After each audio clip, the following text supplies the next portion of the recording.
সান of প্রমিজের রহস্যময় ঘটনা। ইসরায়েলিদের সবচেয়ে দীর্ঘায়ু প্রাপ্ত পূর্বপুরুষ কে ছিলেন?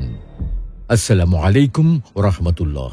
প্রিয় দর্শক, ইসহাক বা আইজাক হলেন ইসরায়েলিদের 3 পিতৃকুল পিতার অন্যতম। ইসরায়েলের দ্বাদশ বংশের পিতামহ। ইহুদি, খ্রিস্ট ও ইসলামের মতো ইব্রাহিমী ধর্মসমূহের একজন গুরুত্বপূর্ণ ব্যক্তিত্ব, ভাববাদী ও নবী। তিনি হলেন বাইবেলে বর্ণিত একমাত্র পিতৃকুলপতি যার নাম পরিবর্তিত হয়নি এবং যিনি কখনো কেনান দেশের বাইরে যাননি। ওরিয়েন্টেশনিস্টদের মতে the sun of the promise যাকে বলিদান করা হয়েছে। আরেকদিকে ছিলেন ইসরায়েলি পূর্বপুরুষদের মধ্যে সবচেয়ে দীর্ঘায়ুপ্রাপ্ত ব্যক্তি। আজকে আমরা এই রহস্যময় নবীর জীবনী নিয়ে তথ্য প্রমাণের আলোকে বিস্তারিত আলোচনা করব ইনশাআল্লাহ। আর আপনিও রহস্য রোমাঞ্চে ঘেরা এই কাহিনী জানতে অথবা এই ধরনের আরো অনেক তথ্য নির্ভর ইতিহাস জানতে আমাদের চ্যানেলটি সাবস্ক্রাইব করুন। পূর্ব যোগসূত্র। নমরুদের অগ্নিকুণ্ড হতে বের হয়ে ইব্রাহিম আলাইহিস সালাম ভ্রাতুষ্পুত্র লূত সহ পরিবার পরিজন নিয়ে দেশ ত্যাগ করেন। ইরাকের ব্যাবিলন থেকে শাম বা সিরিয়া চলে আসেন। বিদেশ বিভুয়ে পৌঁছে তিনি নিশ্চিন্ত হয়ে পড়লেন। অবশেষে তিনি কেনান বা ফিলিস্তিন অঞ্চলে স্থায়ীভাবে বসবাস করতে লাগলেন। তার প্রথম স্ত্রী সারা বিনতে লাবান ইবনে বাসিল ইবনে নাহুর ছিলেন তারই বংশীয়। তবে এই দম্পতির তখনও কোনো সন্তান ছিল না। তার একান্ত বাসনা ছিল তার সন্তান হবে। তাই তিনি আল্লাহর নিকট দোয়া করেছিলেন, হে আমার প্রতিপালক, আমাকে একটি সৎ কর্মপরায়ণ সন্তান দান করুন। তার দোয়ার বরকতে দ্বিতীয় স্ত্রী হাজিরার গর্ভে প্রথম সন্তান ইসমাইল জন্মগ্রহণ করেন। দীর্ঘকাল পরে কেনানে অবস্থানকালে প্রথম স্ত্রী সারার গর্ভে দ্বিতীয় সন্তান ইসহাক জন্মগ্রহণ করেন। ইসহাকের জন্ম সংক্রান্ত আল কোরআনে যে ঘটনা রয়েছে তার সারাংশ হল, ইব্রাহিমের নিকট কিছু সম্মানিত মেহমান আসলেন। তিনি তাদের জন্য একটি মাংসল গোবাছুর নিয়ে আসলেন এবং খেতে বললেন। কিন্তু মেহমানগণ হাত গুটিয়ে রাখলেন। এতে ইব্রাহিম আলাইহিস সালাম কিছুটা ভীত হয়ে পড়লেন। বুঝতে পেরে মেহমানগণ বললেন, ভয় করবেন না, আমাদেরকে লূতের এলাকায় প্রেরণ করা হয়েছে। এরপর তারা ইব্রাহিমকে একটি পুত্র সন্তানের সুসংবাদ দিলেন। তখন ইব্রাহিমের বয়স ছিল 100 বছর এবং সারার বয়স ছিল 90 বছর। বৃদ্ধাবস্থায় সন্তান জন্মদানের বিষয়টিতে সারা ভীষণ অবাক হয়েছিলেন, কারণ সেই সময় তারা দুজনে অত্যন্ত বৃদ্ধ ছিলেন এবং সারার সন্তান ধারণ ক্ষমতা অনেক আগে পার হয়ে গিয়েছিল। সারা বলল, কি আশ্চর্য, আমি সন্তানের জননী হব যখন আমি বৃদ্ধা এবং আমার স্বামীও বৃদ্ধ? এটা অবশ্যই একটি অদ্ভুত ব্যাপার। পবিত্র কোরআনে আরো উল্লেখ করা হয়েছে, ইব্রাহিম বলল, সমস্ত প্রশংসা আল্লাহর প্রাপ্য, যিনি আমাকে বার্ধক্যে ইসমাইল ও ইসহাক দান করেছেন। আমার প্রতিপালক অবশ্যই প্রার্থনা শুনে থাকেন। তার স্ত্রী সেখানে দাঁড়ানো ছিল। অতঃপর আমি তাকে ইসহাকের ও ইসহাকের পরবর্তীতে ইয়াকুবের সুসংবাদ দিলাম। তখন তার স্ত্রী চিৎকার করতে করতে সামনে চলে এলো এবং গাল চাপড়ে বলতে থাকলো, এই বৃদ্ধা বন্ধারও বুঝি সন্তান হবে?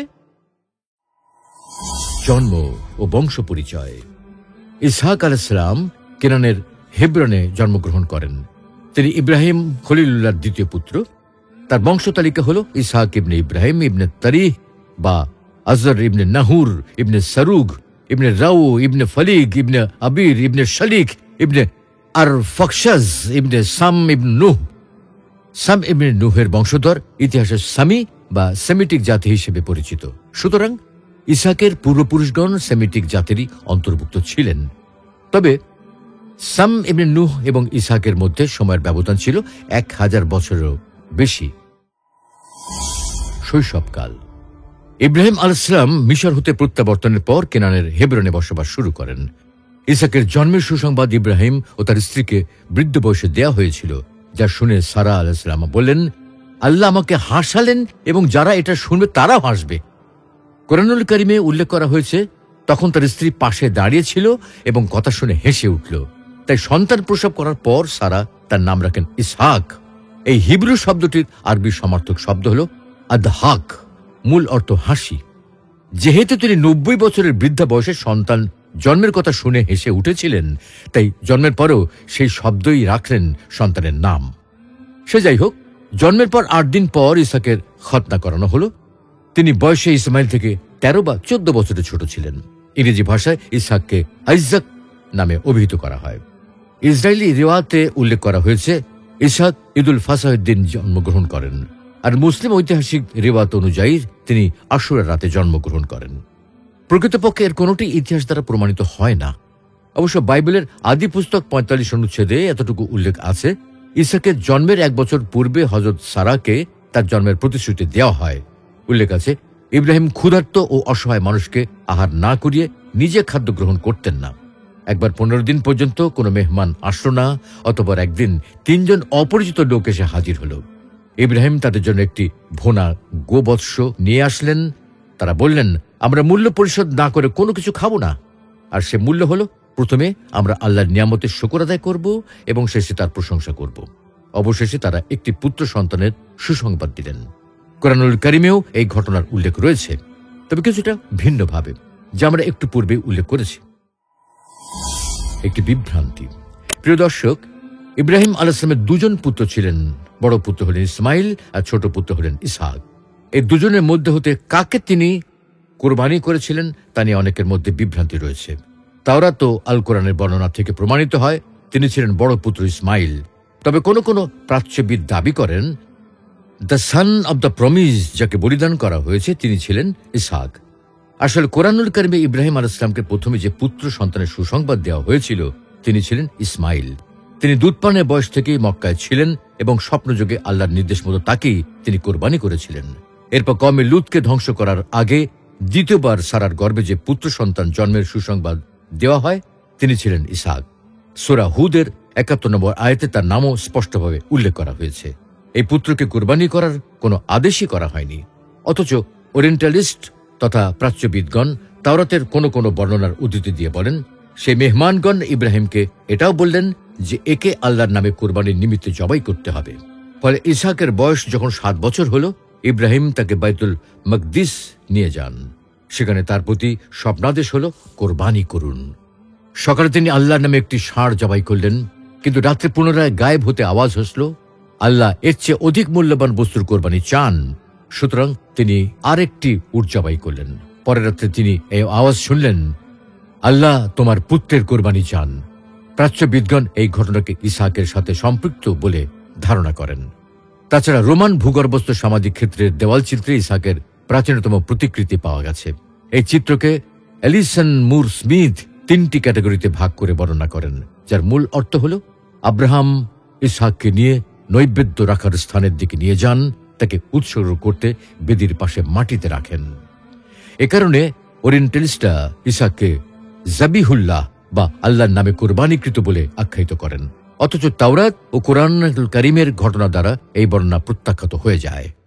তাছাড়া বাইবেলের আদি পুস্তকেও রয়েছে ইব্রাহিমকে তার একমাত্র পুত্র কোরবানি করার নির্দেশ দেওয়া হয়েছিল।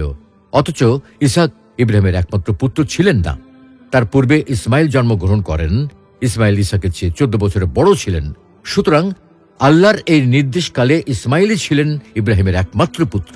অতএব প্রমাণিত হল, ইসমাইলকেই কোরবানি করার নির্দেশ দেওয়া হয়, ইসহাককে নয়। একবার খলিফা ওমর ইবনে আব্দুল আজিজ ইসলামে দীক্ষিত এক ইহুদিকে এই সম্বন্ধে জিজ্ঞাসা করেন।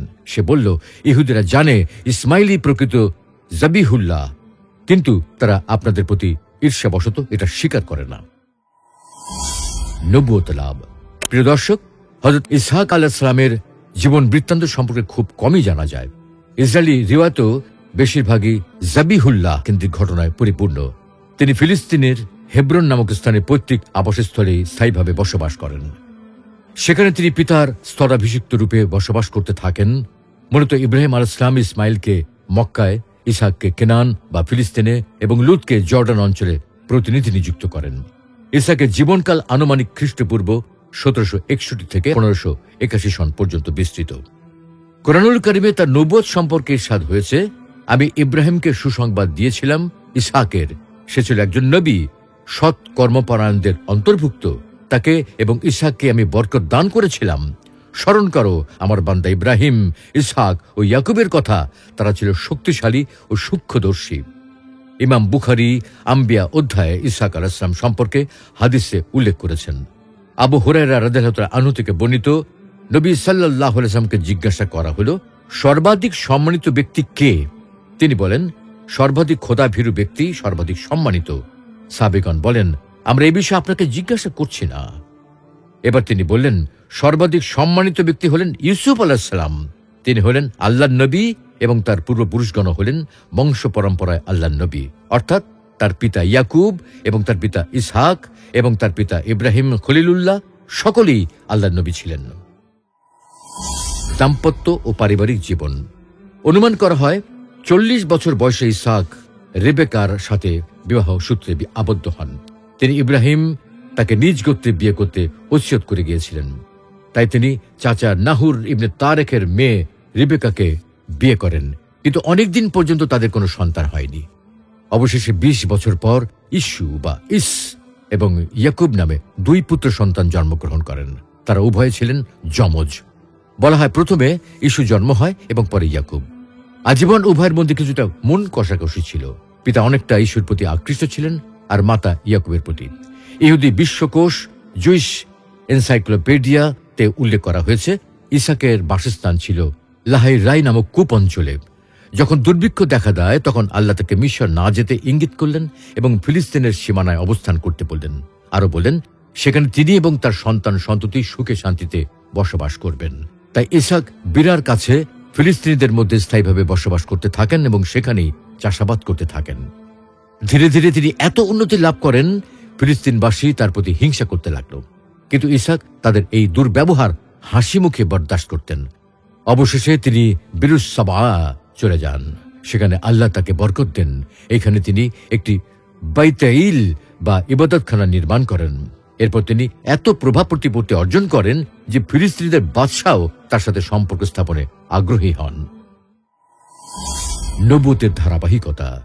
কোরআনুল কারিমে আল্লাহ তাআলা ইব্রাহিমের বংশধরদেরকে নবুয়ত ও কিতাব দান করার ঘোষণা দিয়েছেন। ইরশাদ হচ্ছে, আমি তার বংশধরদের মধ্যে নবুয়ত ও কিতাব দান করেছি।